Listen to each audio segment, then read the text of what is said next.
29 июля на календаре, день недели понедельник, началась новая рабочая неделя, и вы смотрите «Утро Якутии», вместе с нами встречаете сегодняшний день. Меня зовут Павел Танин, и в ближайший почти что час мы покажем и расскажем все, что подготовила наша команда для того, чтобы ваш день начался по-настоящему бодро, энергично и, конечно же, полезно и познавательно. Все это обязательно будет. Поговорим с интересными гостями, узнаем о тонкостях трудового законодательства в части важной для лета вещи под названием отпуск, потому что многие вещи из Трудового кодекса мы знаем, но некоторые как-то обходят нас стороной, а знать их, конечно же, нужно. Все это обязательно будет. Ну а по традиции, конечно же, мы начнем наш эфир с информации о погоде. Сегодня в 6 часов утра в центральных районах температура воздуха составила от плюс 11 до плюс 16 градусов. В заречной группе от плюс 12 до плюс 16, в южных от плюс 16 до плюс 17. В Вилюйской группе 16-18 градусов тепла, в Нижнеленских 15-17 со знаком плюс, в западных плюс 16, плюс 18. В Колымо-Индигирской группе улусов от плюс 7 до плюс 15, в Янских от плюс 10 до плюс 12, на северо-западе от плюс 9 до плюс 13. В городе Якутске температура воздуха в 6 часов утра составила плюс 13 градусов, атмосферное давление 745 миллиметров ртутного столба, штиль. Сегодня днем в столице республики преимущественно без осадков, ветер северо-восточный 3,8 метров в секунду, температура воздуха днем прогреется до отметки плюс 25, плюс 27 градусов.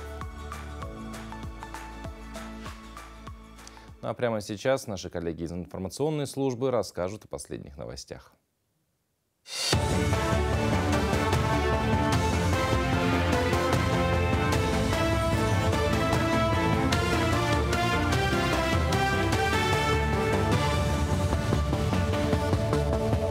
Коллеги, доброе утро. Доброе утро, Якутия. Предлагаем блок новостей.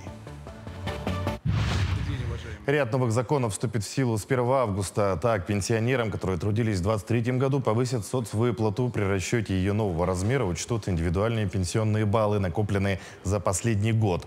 Бывшим летчикам и шахтерам тоже увеличат сумму выплаты. Новый размер сформируется из выслуги лет и полноты страховых взносов работодателя. Кроме того, с 1 августа появится возможность завещания прав на цифровые рубли, в том числе с помощью завещательных распоряжений. Кроме этого, с началом августа скорректируют правила единой выплаты на детей. Если заявление на единую выплату детей подается по временной прописке или фактическому проживанию, будут проверять, где на самом деле живут заявитель и дети. Банки в России после повышения ключевой ставки до 18% планируют пересмотреть в сторону увеличения ставки по своим продуктам, в том числе банки, которые заблаговременно повысили ставки по вкладам и накопительным счетам. Напомним, Банк России впервые в текущем году повысил ключевую ставку, ожидаемо на 2 процентных пункта до 18% годовых. Следует из заявления регулятора. Это максимальный размер ставки с начала апреля 2022 года, когда она была на уровне 20% годовых. Ранее сообщалось, что банки в России начали повышать ставки по вкладам и накопительным счетам, не дожидаясь решения Центробанка. Премьер Михаил Мишустин подписал постановление о проведении всероссийского конкурса «Столица финансовой культуры». Его цель – оценить достижения субъектов и определить лучший региональный проект в сфере повышения финансовой грамотности и формирования финансовой культуры граждан. В ходе отборочного этапа специальная комиссия рассмотрит заявки регионов с информацией о результатах деятельности по повышению финансовой грамотности населения. Эта комиссия будет состоять из представителей Минфина, Центробанка и других организаций. Ее сопредседателями станут министр финансов и глава Центрального банка России. В селе Дюпсяу Усть-Алданского улуса ускоряют темпы работ по строительству многоквартирного дома. Его должны сдать в сентябре. 20-квартирный дом строят по федеральной программе переселения из ветхого и аварийного жилья. По проекту в каждой квартире будет чистая питьевая вода из-под крана, а полы на первом этаже станут теплыми благодаря новым технологиям. Шпаклевка, двери, окна ставим. Фасадный, вот как вы видите, фасадная работа в данное время делаем. Но у нас пока работа, фронт работы есть. Из 8 до 8 вечера работаем, из 8 утра до 8 вечера. Материал пока, ну есть, материалы есть, вот как вы видите, вот только что вчера тоже привезли у нас материалы.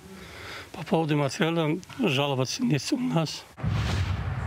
В Ленске начато строительство новой дороги по улице Октябрьская до конечной остановки автостанции. На данный момент рабочие ведут подготовку к укладке нового полотна. По проекту предусмотрены пешеходные и велосипедные дорожки, будет установлен теплый остановочный павильон, появятся зеленые насаждения клумбы. Завершить ремонт улицы планируют до 1 ноября. Проект обойдется в 37 миллионов рублей. Будет обустроено место, заасфальтировано разворота автобусов, конечная остановка, поскольку у нас там автобусная, клумбы будут. То есть этот участок дороги у нас будет с окончанием на конечная автостанция, будет все для граждан обустроен по всем требованиям, современным требованиям, с велосипедными, с пешеходными дорожками и с возможностью граждан с ограниченными возможностями передвигаться по этим территориям. Спасибо нашим коллегам. Ну, а мы начинаем встречать утро в Жерском. В Жерском районе Тверской области завершилась 4-я смена патриотического лагеря имени Героя Советского Союза Федора Хлопкова. В этом году участниками смены стали ребята из Дальнего Востока, Донецкой Народной Республики и впервые представители Херсона и Запорожья. Почти 60 человек, 20 из которых якутяне, на протяжении 2 недель искали артефакты времен Великой Отечественной войны и поднимали останки красноармейцев. А завершили сезон реконструкции одного из боев. За зрелищной постановкой следила Айсена Бурнашова. Это реконструкция одного из боев Великой Отечественной войны. Солдаты Красной Армии атакуют бойцов вермахта. Враг крепко засел в траншеях, но вот в бой вступает советская артиллерия. И фашисты повержены. Над полем сражения реет знамя победы. Флаг Советского Союза, наш символ, да, нашей истории и нашей победы великой, он неоценим. С 41 по 43 годы здесь развернулись кровопролитные бои за Ржев. Ребята подошли к реконструкции серьезно. В руках каждого реальные охолщенные винтовки тех времен.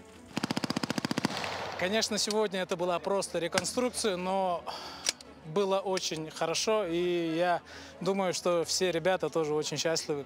Якутянка Валерия Савинова приехала в лагерь Хлопкова во 2-й раз, но впервые приняла участие в реконструкции. В роли медсестры она оказывала помощь раненым. Для большей реальности даже жгут взяла. Первым делом жгут. Это самая необходимая вещь. Также несколько бинт. Вот. Эта реконструкция нужна для того, чтобы показать нам, что происходило в реальной жизни в этом месте в годы Великой Отечественной войны.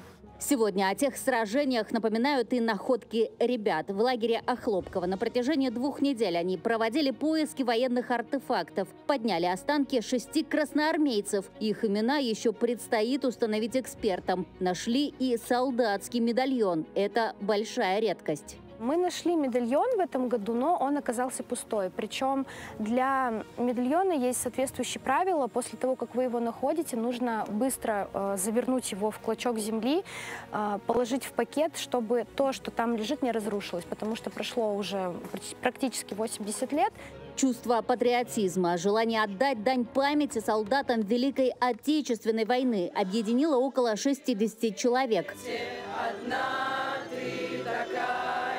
Помимо поисковой деятельности, ребята обучились тактической медицине, начальной военной подготовке. Вечера завершали свечкой, то есть песнями у костра. И, конечно, делились впечатлениями. Они у них самые положительные.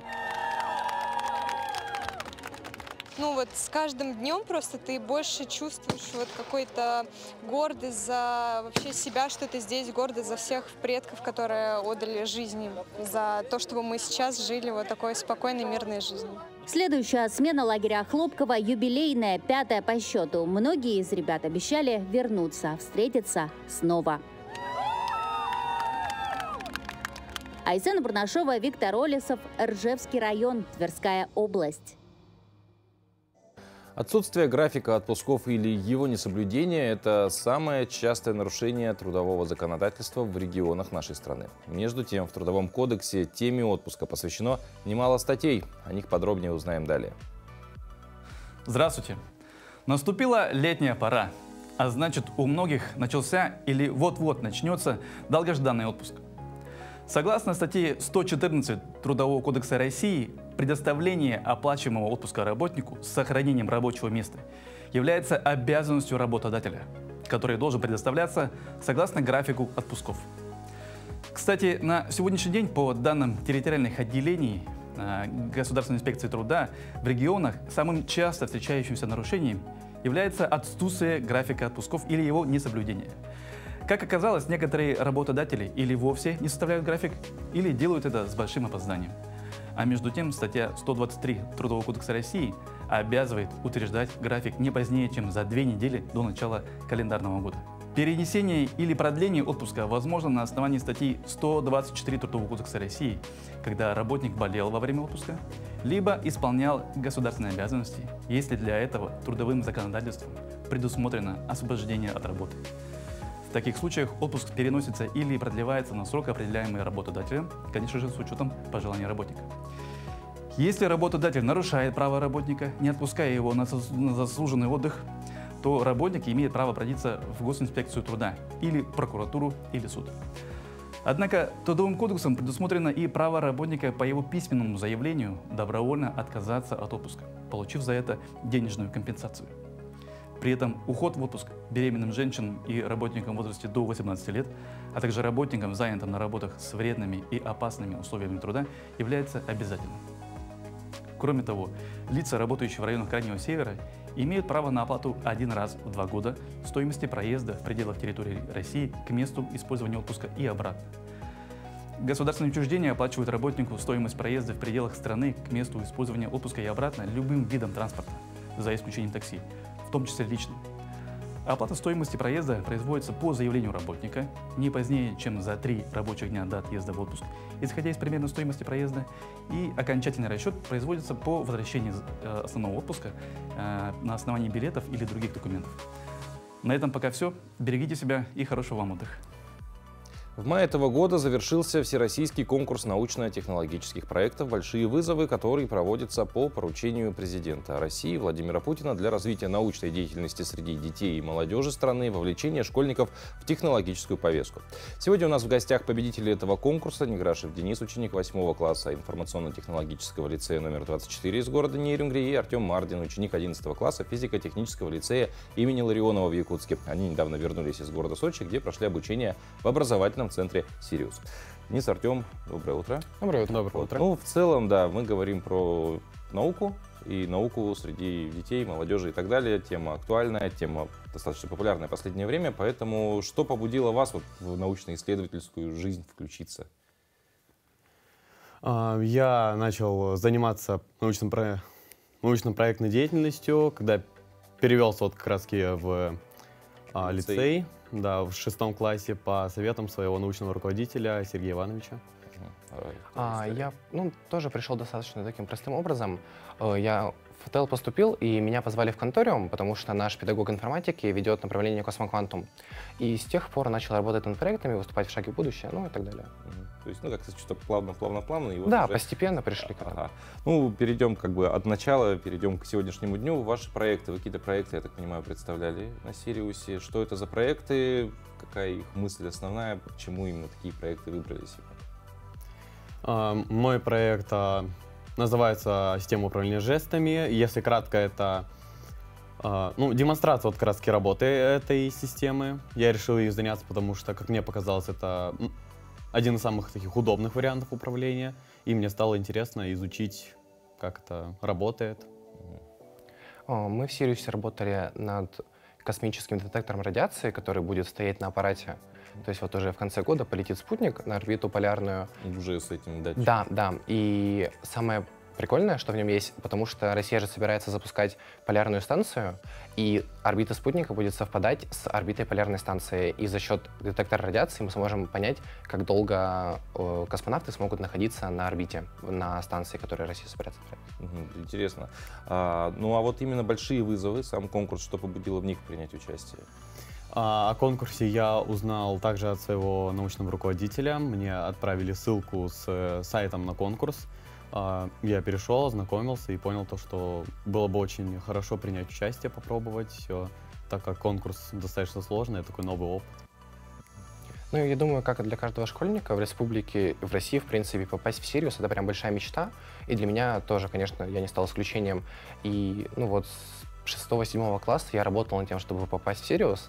И 10 класс стал для меня ключевым, потому что 10 класс — это последняя возможность попасть в Сириус в рамках научной деятельности. И поэтому я вот активно работал весь год, чтобы в конце года попасть в Сириус. Ну вот больше сконцентрируемся опять же на больших вызовах, на конкурсе. Как готовились вообще к нему? То есть, ну, не первая научно-практическая конференция за плечами у вас, это уже очевидно, но вот как-то отличаются именно большие вызовы от этого всего. Понятно, что он масштабнее, он всероссийский конкурс, тем не менее, или конкурс до конкурса. У меня есть работа, я пойду ее покажу и расскажу. Ну, подготовка, да, была похожа на подготовку к остальным научным конференциям, но, разумеется, проводилась более усердно, так как конкурс сам по себе намного сложнее, он гораздо больше этапов, чем все остальные конкурсы. Поэтому и что теоретически, что практически знаний было нужно немало. Получается, для меня тоже это был достаточно такой необычный опыт, потому что большие вызовы отличаются тем, что огромное количество этапов нужно пройти для того, чтобы попасть. Получается, первый этап — это региональный, который проводит Малая академия наук у нас в республике. Второй этап — это тестирование, которое проходит призеры и победители республиканского этапа. А потом уже идет собеседование. То есть это такой самый, наверное, последовательный конкурс, в котором я участвовал. То есть можно взять первые места на региональном уровне, и то не факт, что ты еще попадешь на большие вызовы. Ну а в целом, ну обычно, когда участники подобных конкурсов приезжают, понятно, есть участники из других регионов с другими проектами. Какие-то, может быть, для себя проекты у других участников отметили интересные, можете о них рассказать? Ну, сложно, на самом деле, отметить вот какие-то такие прям интересные проекты. Потому что, ну, достаточно мало, вот в Сириус, например, я приехал, там довольно мало кто говорил о своих проектах, все были направлены на проект, который мы готовили в Сириусе, поэтому... А то есть там какой-то общий один проект готовили? Да, вот как Артем рассказал о своем, так у нас это МРТ-картирование было, там название довольно длинное. Вот, поэтому ознакомиться с проектами других участников возможности не было, так как все-таки все усилия были направлены на вот наш общий проект, который мы делали в Сириусе. Ну, в принципе, я думаю, это такая же история. Да, у меня, в принципе, похожая позиция, только я хотел бы добавить, что даже если ты слушаешь других ребят, они точно так же увлечены в этой теме, как ты в своей. И поэтому они начинают рассказывать такими очень сложными терминами, и иногда их достаточно сложно понять. Ну вот, говоря про понимание, я думаю, что какой-то, грубо говоря, навык понимания должен был за это время проявиться. Тем не менее, помимо этого, какие-то, может быть, навыки новые для себя, знания новые в ходе участия в программе больших вызовов приобрели? Да, несомненно, достаточно много новых навыков, которые я раньше даже не предполагал, что научусь. Как, например, я научился обрабатывать данные функциональной магнитно-резонансной томографии, работать в программе NBS Presentation, составлять эксперимент, по которому можно отслеживать активность мозга, анализировать карты активности. В общем, достаточно много таких. Очень плодотворная получилась поездка. Да. Для меня тоже получилась достаточно очень обширная программа. И самое основное, чему я научился, это, наверное, отладка. То есть мы в рамках работы над проектом, основная часть — это было нахождение проблем, которые могут возникнуть на орбите уже. И вот этот вот подход, которым пользуется наш руководитель, он из НИЯФ МГУ, научный институт ядерной физики, и он человек с огромным опытом, который отправил не один спутник. И вот самое основное, что я у него подцепил, это именно умение находить ошибки в своей работе. Ну, это очень, мне кажется, самый важный навык. Именно себя проверять, самопроверку делать и находить ошибки и потом их исправлять. Ну, Денис, Артем, спасибо вам за то, что пришли в нашу студию. Ну, желаю дальнейших успехов в вашей научной деятельности. Возможно, и жизнь вы планируете с наукой в будущем связать, потому что наука — Это вещь для нашей цивилизации очень главная. Спасибо. Ну, а вообще, да, вот как я сказал, наука, а точнее люди, посвящающие свою жизнь цели докопаться до истины мироздания, это то, что двигает наше человечество вперед. В этом деле не стоит забывать про тех, кто делает нашу жизнь лучше, придумывая и изобретая, начиная от мелких личных вещей, вроде смартфонов, подобного рода, заканчивая тем, чем пользуется весь мир ежедневно. Например, самолеты. И сегодня, к слову, знаменательная дата. В этот день, 29 июля 1963 года, состоялся первый полет самолета Ту-134. Его появление позволило региональной авиации Советского Союза перейти в реактивную эпоху, так как до этого на таких рейсах использовали устаревшие поршневые и маловместительные Ил-14. В целом, семейство самолетов Ту известно многим, да и 134 был не первым самолетом, спроектированным конструкторским бюро. Тем не менее, он привнес очень сильную модернизацию гражданской авиации Союза. О других знаменательных датах сегодняшнего дня узнаем далее.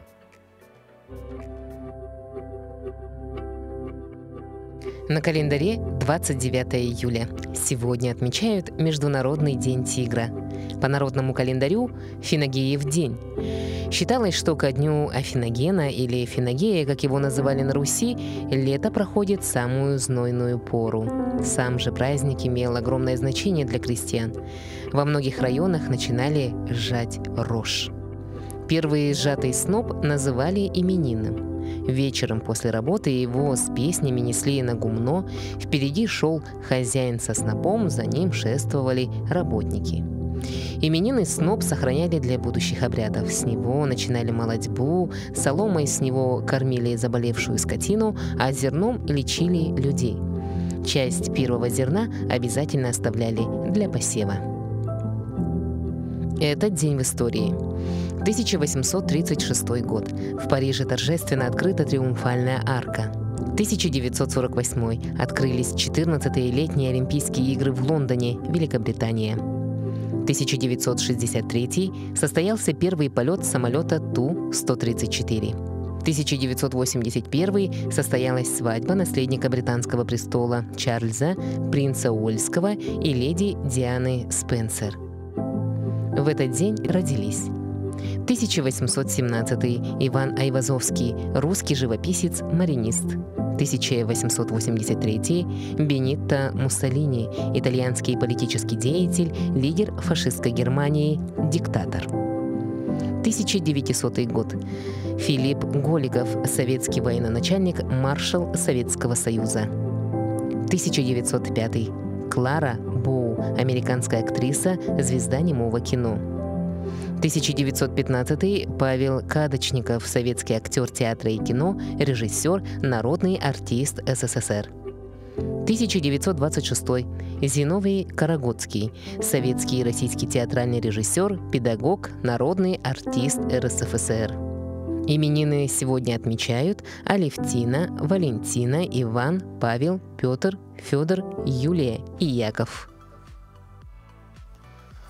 Помимо всех прочих праздников, сегодня отмечается Международный день губной помады. Покупая помаду, мы редко задумываемся о том, откуда она вообще произошла, ведь за ней скрывается целая история. Впервые ее стали использовать в Месопотамии примерно 5000 лет назад. Краска для губ была известна уже в Древнем Египте. Там она изготавливалась из красного пигмента, пчелиного воска и животного жира. Сами же египтянки предпочитали помады темных оттенков. А уже из Египта помада попала в Древнюю Грецию, затем и в Рим. Популяризация помады способствовала знаменитая актриса Сара Бернар. Она прямо-таки боготворила это великое открытие 19 века и дала ему свое название «Палочка любви».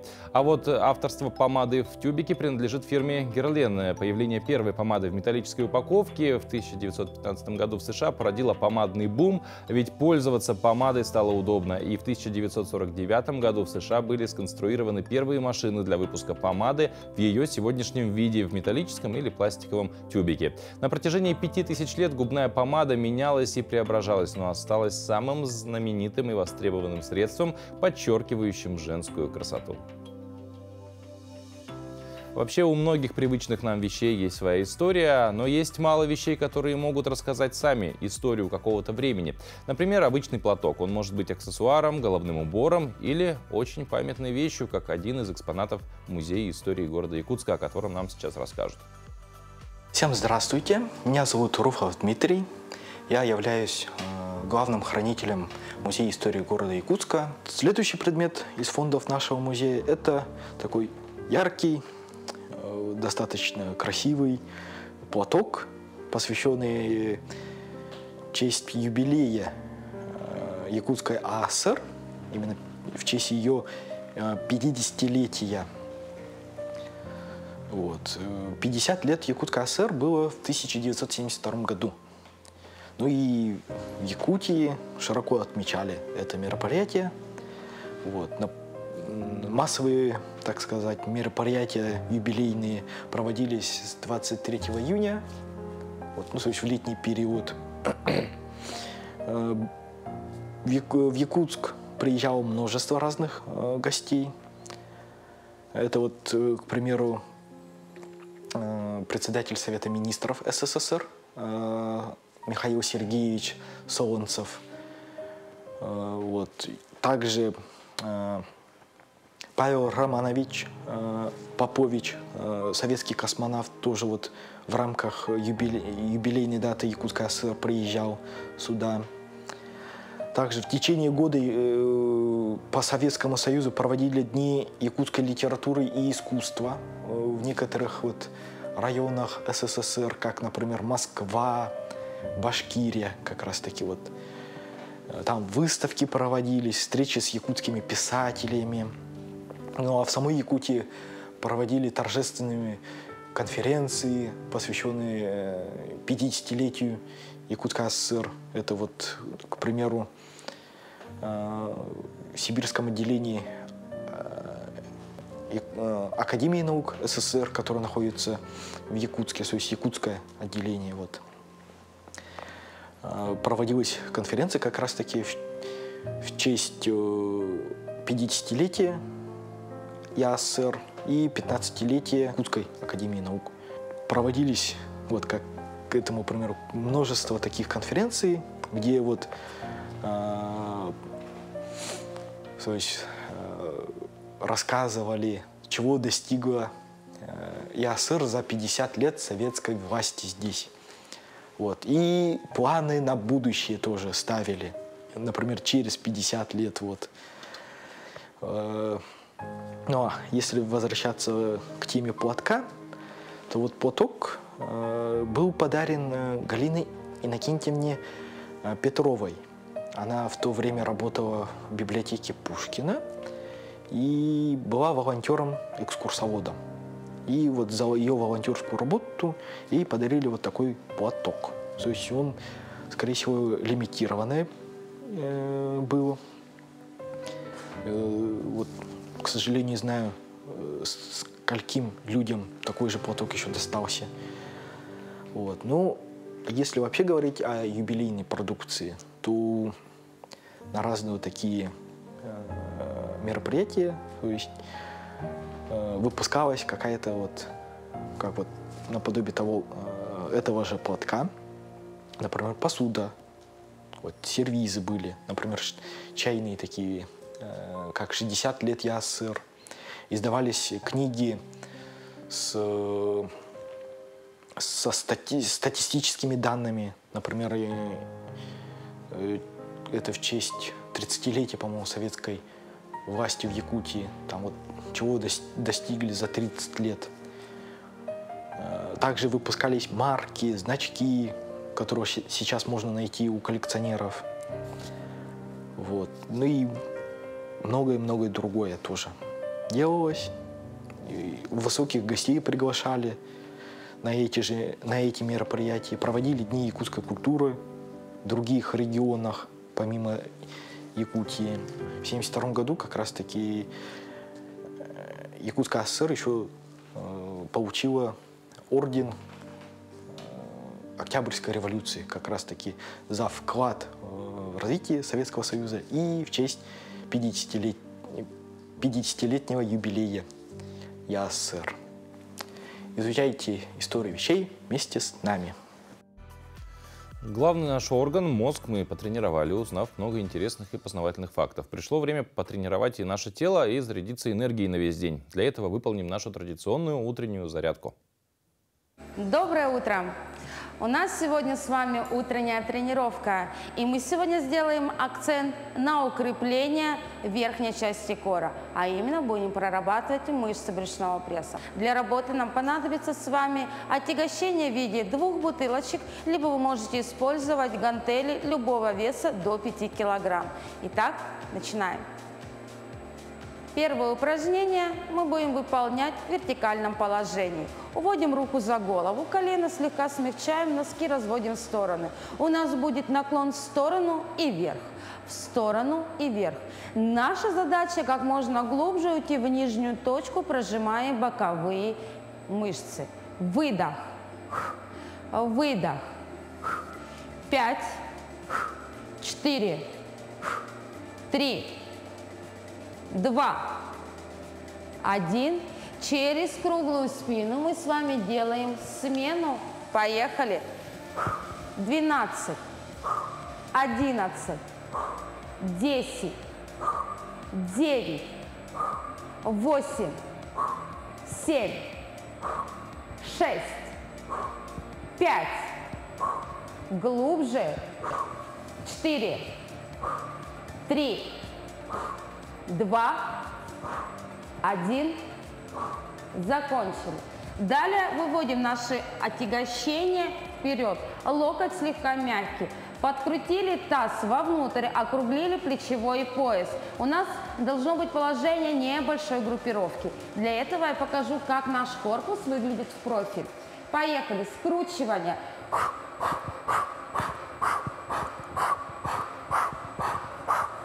Обратите внимание, что работает только корпус, шея статична. Короткое в амплитуде движения. Выдох, выдох, выдох, выдох. 8, 7, 6, 5, 4, 3, 2, 1. Закончили.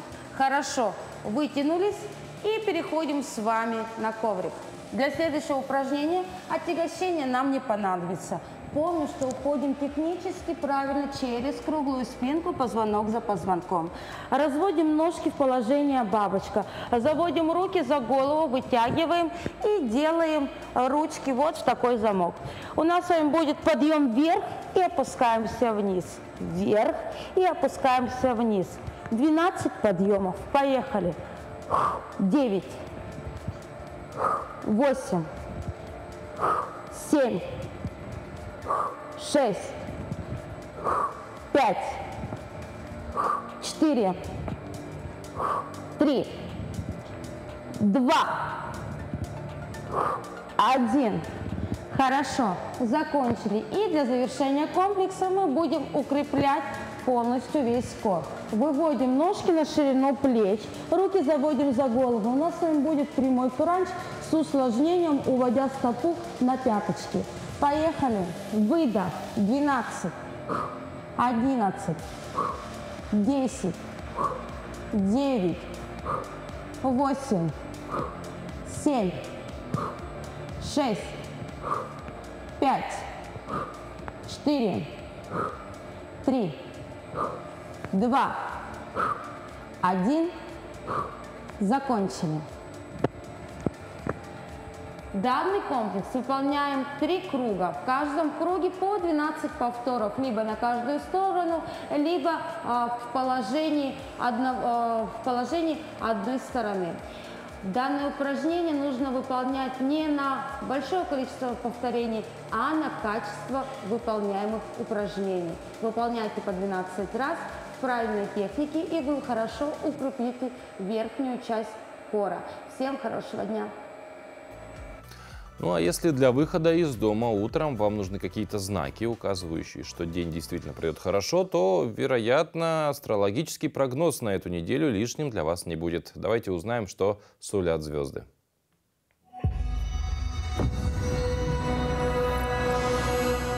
Овен. Овнов ожидает интенсивная неделя. Космос обеспечит вас энергией и целеустремленностью, чтобы достичь желаемых успехов. Избегайте личных разговоров и бесед о переживаниях. Вы можете обидеть человека, даже не поняв этого. Вам не хватает чуткости и сопереживания. Звезды рекомендуют заняться делами и устремиться к целям. Телец. Неделя тельцов обещает быть насыщенной. Хорошее самообладание и психическая устойчивость помогут справиться с трудностями в общении. В вас будет копиться раздражительность, которая в любой момент может выйти наружу. Приятные мелочи и простые радости в жизни облегчат ситуацию. Почитайте книгу, сходите погулять или просто купите себе безделушку. Вот что поможет сохранить позитивное состояние на протяжении всей недели. Близнецы. На этой неделе близнецы особо обаятельны и с легкостью добиваются всего. Вы можете спокойно двигаться к своим целям, полагаясь на остроумие, находчивость и эрудированность. Энергии в вас много. Действуйте. Больше общайтесь, работайте и улыбайтесь. Рак. Для раков неделя будет душевной и чувственной. Вас переполняют эмоции, но следует трезво оценивать происходящее. В материальном мире много задач, которые вам нужно решить. В остальных сферах неделя будет спокойной. Лев. На этой неделе львы очень настойчивы и сфокусированы на целях. Энергия космоса поможет вам проявлять лидерство и вдохновлять окружающих. Некоторые львы на днях справят свои дни рождения. Это лучшее время, чтобы сделать план на предстоящий год. Пора задуматься о своем месте в жизни. Подумайте, к чему вы хотите прийти, и поставьте перед собой большие цели. Дева. Девы на предстоящей неделе будут особенно чувствительны и сентиментальны. Переживания будут, но только положительные. Начинается хорошее время, чтобы наладить отношения с близкими людьми. Будет приятно посидеть вместе и вспомнить прошлое. Весы. Для весов неделя будет напряженной. Вы в разладе с собой и вовсе не понимаете, чего хотите. Возможно, вы не можете собраться и сделать то, что уже решили. Спорт и любая активность поможет добиться собранности и сконцентрироваться на желаниях. Состояние сразу улучшится, и вы поймете, что нужно делать дальше. Скорпион. Скорпионов тоже ожидает напряженная неделя. Во время отдыха вы чувствуете себя хорошо. Находитесь в душевном равновесии и в комфорте. Но стоит только попытаться что-то сделать, возникают недовольство, раздражение и конфликты. Уделите больше времени отдыху, а дела отложите на потом. Стрелец. Стрельцов окружает сплошной позитив. Вас переполняет энергия и воодушевленность. Идей будет много, поэтому смело делитесь с окружающими. Все складывается как нельзя лучше. Но не стоит расслабляться. Открывайте для себя новые горизонты и ставьте новые цели. У вас все получится. Козерог. Козерогов ожидает сложная неделя. Всему виной борьба между чувствительностью и практичностью. Баланса внутри нет. Вы чаще выступаете на стороне прагматичности, а иногда игнорируете чувства и можете обидеть окружающих. Конфликты запускать не стоит. Лучше сразу проговорить проблемы и решить их. Водолей. Неделя противоречий ожидает и водолеев. Люди вас плохо понимают, а донести до окружающих мысли и идеи сложно. Вы натолкнетесь на сопротивление и непонимание, порой даже на агрессию. К этому стоит отнестись спокойнее. Люди пока не готовы взять то, что вы им даете. Рыбы.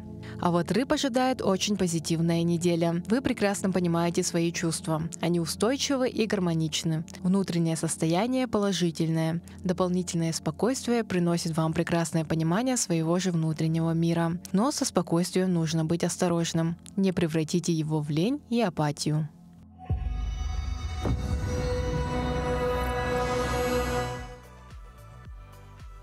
В социальных сетях все большую популярность набирает тренд бортпроводников. Кадры с брутальным мужчиной, который просто выполняет свою работу, буквально взорвали интернет. Его мгновенно подхватили по всей России. Видео с работниками различных авиакомпаний уже посмотрели миллионы человек. А все началось с представителя одного авиаперевозчика, а далее тренд повторили и другие. Наши ребята тоже не остались в стороне и доказали, что якутяне ничем не хуже остальных представителей других авиакомпаний. В целом мы привыкли думать, что профессия бортпроводников привлекает только девушек, но долой стереотипы, среди работников этой профессии много и мужчин. Ну а прямо сейчас передаем слово нашим коллегам из информационной службы, они расскажут о последних новостях.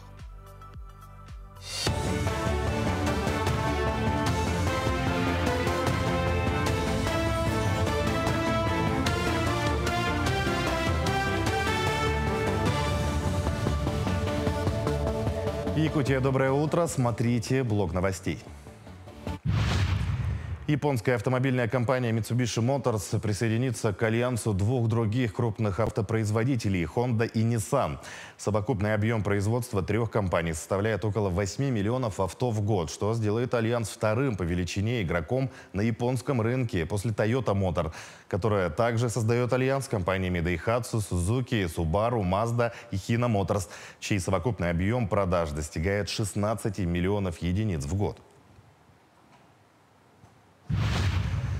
Многие рыболовные сети, которые свободно продаются на рынках, несут огромную опасность для биосферы водоемов республики. Использование синтетических нейлоновых рыболовных сетей приводит к уменьшению запаса рыбы и наносит ущерб экологии. Более того, некоторые рыбаки после использования сетей один раз выбрасывают их или оставляют в водоемах. Впоследствии рыба погибает, загрязняются озера и реки. Поэтому на территории региона усилят контроль, будут пресекать продажу запрещенных рыболовных сетей. Ввоз на территории России и реализация сетных орудий лова с нитью, капроновой нитью тоньше 0,5 мм запрещена. Поэтому под эти характеристики подпадают все практически китайские сети у нас. Они сегодня у нас, к сожалению, свободно реализуются и на рынках, и в магазинах специализированных рыболовных и охотничьих. Поэтому было принято решение о контроле над реализации запрещенных сетных орудий лова. В этом направлении будем работать с Министерством внутренних дел по Республике Саха-Якутия, с Восточно-Сибирским территориальным управлением Росрыболовства и с Якутской природоохранной прокуратурой. Ветеринары из Москвы, Новосибирска и Владикавказа провели практикум для местных врачей. За три обучающих дня волонтеры и врачи провели бесплатные операции по стерилизации бродячих животных. Акция проводится в рамках проекта «Ветеринарный альянс. Регионы». Приглашенные специалисты совместно с факультетом ветеринарной медицины АГАТУ провели более 300 операций животным. Из местных ветеринаров участие в акции приняло более 30 человек, 10 из них – представители Намского улуса. По России проблема стоит остро, потому что системно к ней подходили все десятки лет абсолютно неправильно. Поэтому у нас очень много бездомных собак и кошек, но это возможно решить гуманным путем. Главное это все поддерживать. Главное здесь у вас в Якутске оставить опыт, чтобы они сразу этот опыт получили и уже пошли с завтрашнего дня и уже в навык его воплощали. В Якутске продолжают оспаривать медали чемпионата города по футболу. На поле стадиона «Юность» прошли матчи 4-го тура группового этапа. В турнире принимают участие 25 команд из Якутска и близлежащих районов. Соревнования начались с группового этапа. Команды, набравшие наибольшее количество очков, выйдут в стадию плей-офф, где продолжат борьбу за кубок по олимпийской системе. Итоги турнира будут подведены в конце августа. И в каждой команде можно отметить ребят, которые и растут, и есть молодые команды, совсем молодые. Вот команда «Динамо» есть, потом футбольные школы команда, дети участвуют, которые играют в детской футбольной лиге. И в команды очень интересные есть. Ну и вообще чемпионат очень интересный. Команды активно очень участвует и принимает, и команд с каждым годом больше и больше становится, так что футбол у нас развивается, и я думаю, будущее у якутского футбола есть очень хорошее. К текущему часу это все новости. Всего доброго и удачного дня. Гибкие навыки – это универсальные навыки, которые помогут ребенку быть успешным, независимо от того, какую профессию он выберет в будущем. Это та база, на которой строится будущее ребенка и его эффективность во всем, от учебы и работы до личных отношений. Стоит отметить, что базовые навыки развиваются в течение всей жизни, но заложить их основу можно уже в раннем детстве. Сегодня у нас в гостях Анна Гумницкая, кандидат педагогических наук, специалист по детско-родительским отношениям и построению эффективной коммуникации, с которой мы вот сейчас поговорим о формировании как раз-таки гибких навыков у ребенка. Анна, доброе утро. Доброе утро. Вот, ну давайте, звучит, да, так, гибкие навыки. Что это такое? То есть, в принципе, есть какое-то понимание. В современном мире еще и называют там софт-скиллы, так называемые. О каких навыках именно идет речь? Что входит сюда? Да, абсолютно правы. Действительно, обычно принято называть это soft skills, все время на слуху. Тенденция пришла из Запада, и вполне справедливо. Сегодня любой крупный работодатель требует от соискателя не только образования, стажа, опыта работы, но и развитых гибких навыков. Мы говорим о детях, поэтому в первую очередь это способность коммуникации, умение ребенка договариваться, четко формулировать свои желания, понимание своих желаний, презентация этих желаний, высказывание своих идей, отстаивание личных границ и в садике, и в школе, это очень актуально. Умение отказывать. На сегодняшний день многие взрослые не могут отказывать, им трудно говорить «нет», они испытывают чувство вины, а это как раз-таки гибкий навык, который не был сформирован еще в границах семьи. Это очень плохо. Значит, умение договариваться с учителями, тоже очень важно. У нас родители обычно приходят в школу договариваться. Нет, ребенок с 10 лет прекрасно может сам договориться с учителем, отстоять свою позицию, высказать то, что он хочет, как хочет, чтобы было, и апеллировать пользой и вредом для всех. Вообще аргументировать. Конечно, это очень важно. Вот. Что касается, значит, еще гибких навыков важных, это навык целеполагания. Когда ребенок понимает точно, чего он хочет, это задача подросткового возраста, задача природы. Когда у ребенка есть цель, вам, как родителям, не нужно даже мотивировать. Он сам ищет инструменты, он сам понимает, в каком направлении идти, тем более цифровая эпоха, все очень доступно, проблем здесь никаких не возникает. Там, где есть навык целеполагания, конечно, навык планирования. Когда ребенок должен понимать, какие у него сроки, видеть этот алгоритм и маршрут, по которому он будет идти. Потому что на сегодняшний день, по опыту могу сказать, в основном дети даже не понимают, на что они копят. Дети взрослые, лет 14-15. Это плохо. Это уже здесь идет провал по финансовой грамотности. А финансовая грамотность – это тоже гибкий навык. Ребенок должен понимать в современном мире элементарно, чем дебетовая карта отличается от кредитной. Есть ли смысл хранить деньги, которые вам дарят, или деньги, которые он копит из карманных денег, есть ли смысл хранить их наличными, или есть какие-то другие инструменты, и можно положить их на брокерский счет, накопительный счет и так далее. Инструментов очень много, но, к сожалению, вот гибкие навыки у нас так не прокачиваются в системе. Ну, вот говоря про время, когда стоит начинать их прокачивать, с какого возраста нужно начинать работать с ребенком и вот гибкие навыки развивать? Формирование в семье идет с момента, когда ребенок начал говорить. Вот элементарно навык коммуникации. Как чего-то просят маленькие дети. Вот конкретно ребенок в 3 года четко, хорошо говорит, вы понимаете, о чем идет речь. Плачет, требует, капризничает. Особенно ребенок, который организован в детском саду. У них есть такая манера, да, вообще общаться так. Вы подходите к ребенку, берете его за руки, опускаетесь до уровня его глаз и спокойно говорите: когда ты плачешь, я тебя не понимаю. Я не понимаю, чего ты хочешь. Скажи, пожалуйста, спокойно о своем желании, я хочу тебя понять. Да? И когда вы постоянно так общаетесь, ребенок уже спокойно подходит и четко, конкретно говорит, чего он хочет и почему. А как бы ты хотел, чтобы было? Допустим, если он жалуется, что он что-то не получил. А что ты можешь сейчас для этого сделать? С детьми можно об этом говорить уже с 3 лет. Все, что касается планирования, мы можем говорить с 5-летними детьми. 10 минут перед сном. Потому что вся информация, которую ребенок получает перед сном, до свойства мозга, он очень хорошо ее усваивает. Что бы ты хотел завтра сделать? А какой будет твой первый шаг? А что зависит от тебя? А как это было бы в идеале? Давай помечтаем. Этого достаточно 2-3 раз в неделю для того, чтобы у ребенка произошел некий закреп, что многие вещи зависят от меня. Что на самом деле можно не просто мечтать, а можно ставить цели и видеть определенный алгоритм. Потому что ребенка своего опыта и знаний не хватает. Этому должен научить родителей. Ну вот говоря про, опять же, развитие навыков, да, существуют какие-то вообще какие методики по их развитию существуют и насколько они там применимы без, может быть, там вмешательства специалистов, а вот просто есть родители условно, вот какие-то простые вещи, и они помогают прививать навыки. К сожалению, на сегодняшний день фундаментальных научных методик их нет, по крайней мере в России. Это явление очень свежее, но очень много различных приемов, которые вполне можно использовать. Конечно, у детского сада, у любых общеобразовательных учреждений, таких как школа, у них прописано тоже это в положении, что ребенок должен научиться коммуницировать, аргументировать, но вот эта система отслеживания, насколько у ребенка эти навыки сформировались с 1 до 11 класса, их нет. Вот это большая проблема. Самое главное, чтобы он сдал тесты по ОГЭ и ЕГЭ. Вот это основная цель на сегодняшний день. Тоже, к сожалению, есть такая проблема.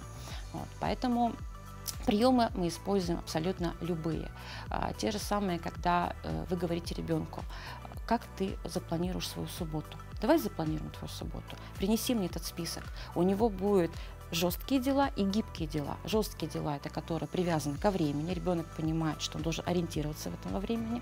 И есть гибкие дела. То, что необходимо сделать, но ты к этому времени это не привязываешь. И я всегда добавляю, а где твои дела из заботы о себе? А как ты о себе позаботишься в эту субботу? Вот, например, режим сна – это забота о себе. Дети очень хорошо понимают, когда ты им говоришь, что с 11 вечера до 2 часов ночи у тебя формируются определенные жизненно важные гормоны. И если ты не в глубоком сне, а сидишь за компьютером, в телефоне, светит экран, ты не спишь, эти гормоны, к сожалению, не вырабатываются. Дети очень хорошо понимают, именно это не с позиции контроля, а заботы о себе. Это очень важно. Ну вот, говоря опять же про развитие навыков, да, и я такой ключевой момент сказал, да, родители могут самостоятельно, а если родители самостоятельно не могут, ну вот желание как бы есть, прививать навыки, полезное, хорошее дело. Что делать, если родители с этим не справляются? Куда-то, может быть, сегодня там есть центры, какие-то организации, которые в этом помогают, где есть специалисты? Ну, единственное, что может помочь, это только цифровая эпоха. Это интернет. К сожалению, на сегодняшний день существует только одна книга по тайм-менеджменту для детей. Ее написал доктор экономических наук. И у меня, как у специалиста, очень много вопросов к ней тоже. Потому что приемы, которые там представлены, они в основном для взрослых. У детей мозг работает совсем по-другому. Возраст у детей разный, от этого очень много зависит. Поэтому только самообразование, к сожалению. Интернет нам в помощь. Да. Ну, Анна, спасибо большое за эту беседу, интересную и полезную, самое главное. Я думаю, многие зрители возьмут на заметку, и особенно родители детей, которым вот, там, сейчас 3-5 лет, да, то есть самое время только-только начинать. Еще раз спасибо, удачи вам в вашей работе. Ну а мы на этом вам говорим, наши дорогие телезрители, до свидания. Завтра вновь встретимся в это же время, в этой же студии. Будем встречать день завтрашний. А на сегодня желаем вам просто удачи и хорошего настроения.